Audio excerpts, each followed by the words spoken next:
আপনাদের সকলকে আমন্ত্রণ আরেকটি নতুন বই শোনার মন স্থির করার জন্য।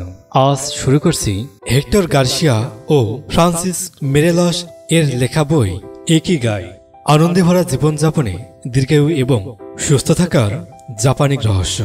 আজ সারাংশ, জীবন যাপনের কলা।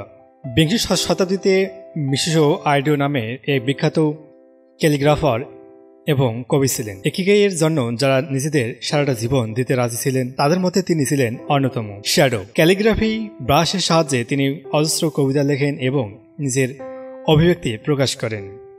তার রচিত বেশিরভাগ কবিতার মধ্যেই বর্তমান ক্ষণের অস্তিত্ব বোঝানো রয়েছে।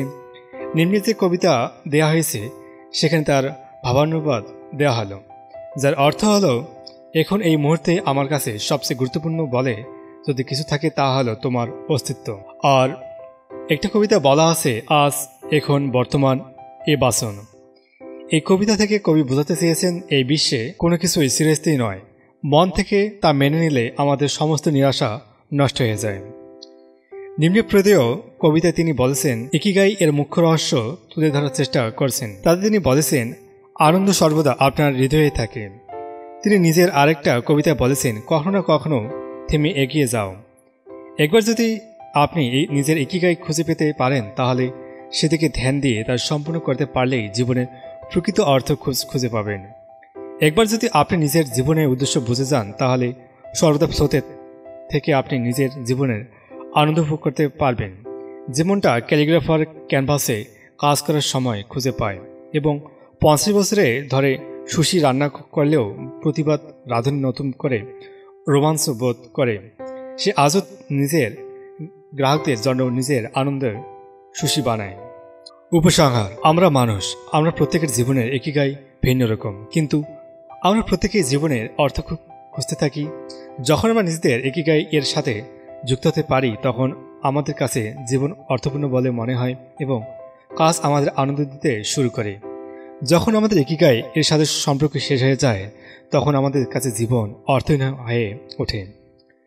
আধুনিক জীবন আমাদেরকে আমাদের প্রকৃত স্বভাব থেকে দূরে নিয়ে যায়। পয়সা, ক্ষমতা ও পদোন্নতি আমাদের মূল স্বভাবের থেকে দূরে নিয়ে যায়। এই তিনটি জিনিস কখনোই নিজের জীবনকে চেপে বসতে দেবেন না। আমাদের ভেতরে যে উৎসাহিকতা এবং ইনোভেশন আছে তাকে দিগ্নির্দেশন যন্ত্রের মতো ব্যবহার করুন, তাই আমাদেরকে ইকিগাই পর্যন্ত নিয়ে যাবে। তার থেকে লাভবান হন এবং নিজের প্রতি প্রকৃত আনন্দ পর্যন্ত পৌঁছানোর চেষ্টা করুন। যা পছন্দ হয় না তার থেকে দূরে থাকুন।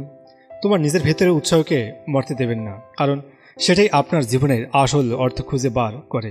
কোনো মহান কাজ করা জীবনের উদ্দেশ্য এমনটা নাও হতে পারে।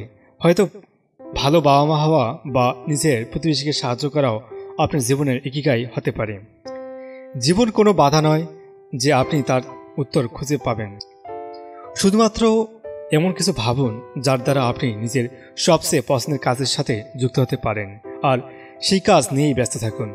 যে কোনো অনুষ্ঠানে যোগ দেওয়ার চেষ্টা করুন যাতে বন্ধুবান্ধব ও আত্মীয় স্বজনদের সাথে দেখে উঠতে পারেন। ইকিগাই এর 10টা নিয়ম। ওকেমির লোক দেখার পর তাদের সাথে কথা বলার পর আমরা শীঘ্রই ইকিগাই এর 10টা নিয়ম বুঝতে পারছি। তা বুঝিয়ে আমরা এই যাত্রা শেষ করতে চাই। 1.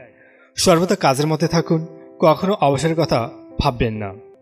যারা নিজেদের পছন্দের কাজ বন্ধ করে দেয় তারা নিজেদের জীবনের উদ্দেশ্য হারিয়ে ফেলে। তাই আপনার যা করতে ভালো লাগে তা করতে থাকুন। বিকাশের পথে এগিয়ে যাওয়া অপরিশেষ কাজে লাগাতে পারে এমন বাস্তব নির্মাণ করা এবং সেনানিবৃত্তির সময়ের এসে গেলেও বড় করার কথা ভাবতে থাকুন। 2. তাড়াহুড়া করবেন না। সর্বদা তাড়াহুড়া করা আপনার দীর্ঘের জন্য প্রাণঘাতী বলে প্রমাণিত হতে পারে। একটা অতি প্রাচীন প্রবাদ আছে, ধীরে চললে বহুদূর যেতে পারবেন। আমরা যখন অকারণে তাড়াহুড়া না করে কোনো কিছুকে বেরিয়ে যেতে দেই তখন জানবেন নতুন সময়ে আপনার জীবন নতুন কোনো অর্থ নিয়ে আসবে। 3. পেট ভরে খাবেন না। যদি দীর্ঘ জীবন লাভ করতে চান তাহলে কম খাবেন। পেট ভরে না খেয়ে নিজের ক্ষমতার 80% খান। 4. ভালো বন্ধু ও পরিবার।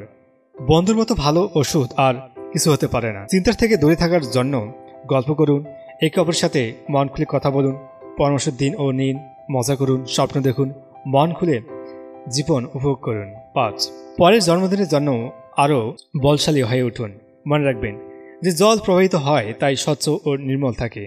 বন্ধজল পচে যায়, তেমনি যদি আপনি নিজের জীবনে বলশালী ও দৃঢ় রাখতে পারেন তাহলে আপনার শরীরের দৃঢ় ও বল শক্তি থাকবে। তেমনি আপনি যদি বল শক্তি জীবনে চান তাহলে শরীরকে চাঙ্গা রাখতে হবে। ব্যায়ামের দ্বারা আপনার শরীর ও আনন্দ লাভ করবে এবং প্রয়োজনীয় হরমোনস ও প্রস্তুত হয়ে থাকে। 6. হাসি। হাসি ও খুশি আপনার বন্ধু প্রদান করে, সেই সাথে শান্তিও পাওয়া যায়। ছোট ছোট জিনিসের থেকে আমরা আনন্দ লাভ করা যায়। একটি কথা সর্বদা মাথায় রাখবেন, বর্তমান ক্ষণ বহু সম্ভাবনা নিয়ে আসে। 7. প্রকৃতির সাথে যুক্ত থাকুন। আজকের দিনে মানুষরা শহরে থাকে ঠিকই, কিন্তু প্রকৃতির সাথে তাল মিলিয়ে চলাই হিসাবেই আমাদের নির্মাণ করা হয়েছে। তাই মাঝে মাঝে প্রকৃতির কোলে আশ্রয় নিন ও ব্যাটারি চার্জ করুন। 8. ধন্যবাদ জানান। আপনার যে পূর্বপুরুষ এই পৃথিবীতে আপনার জন্য বাসযোগ্য করে গেছেন তাদেরকে ধন্যবাদ জানান। আপনার পরিবার ও বন্ধুদের সাহায্যে আপনার জীবন সুন্দর শক্তিশালী হয়ে উঠেছে, তাদের সারাদিনে একবারও ধন্যবাদ জানান।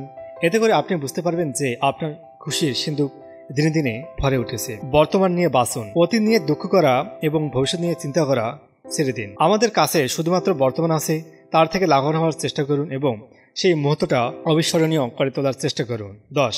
নিজের ইকিগাই অনুসারে জীবন অতিবাহিত করুন। আমাদের প্রত্যেকের মধ্যেই একটা প্রেরণা লুকিয়ে আছে।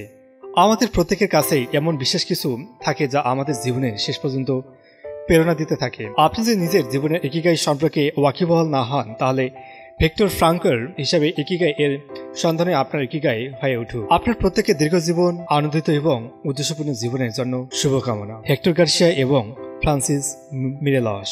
ধন্যবাদ সকলকে পুরো অডিওবুকটির সাথে থাকার জন্য। আজ বইটি সমাপ্ত হলো। পরবর্তী কোনো নতুন বই শোনার আমন্ত্রণ রইল সবাইকে।